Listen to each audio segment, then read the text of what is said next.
किल्ले रायगडावरील पायरी मार्ग 28-29 मे रोजी बंद असेल। डोंगरावरील दगड काढण्याचं काम केलं जाणार आहे। शिवराज्याभिषेक सोहळ्याच्या पार्श्वभूमीवर ही खबरदारी घेतली जाते।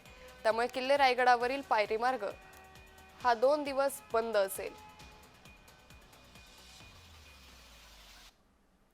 स्वराज्याची राजधानी किल्ले रायगडावर पायी जाणारा जो मार्ग आहे तो जिल्हा प्रशासनाकडून 28 मे आणि 29 मे ला पूर्णपणे बंद ठेवण्यात आलाय। सध्याची ही दृश्य आपण पाहता, हाच जो आहे स्वराज्याची राजधानी किल्ले रायगडावर जाणारा पायी मार्ग आणि याच मार्गाने असंख्य शिवभक्त जे आहेत ते पायी चालत किल्ले रायगडावर दाखल होतात। मात्र 6 जून आणि 9 जून अशा 2 दिवशी तारखेनुसार आणि तिथीनुसार शिवराज्याभिषेक सोहळा जो आहे तो किल्ले रायगडावर संपन्न होणार आहे आणि या सोहळ्यासाठी जे आहे ते देशभरातून लाखो शिवभक्त जे आहेत ते किल्ले रायगडावर पायी चालत दाखल होतात। या शिवभक्तांना कोणत्याही पद्धतीचा त्रास होऊ नये म्हणून खबरदारीचा उपाय म्हणून 28 मे आणि 29 मे या 2 दिवसभरामध्ये या पायी मार्गावर असणारे जे दगडे आहेत, ज्या पाऊस खूप झाल्याच्या नंतर खाली येऊ शकतात, अशा दगड्या काढण्याचं काम जे आहे ते या 2 दिवसात केलं जाणार आहे। कोणत्याही शिवभक्ताला कोणत्याही पद्धतीने वर जाताना दुखापत होऊ नये याची खबरदारी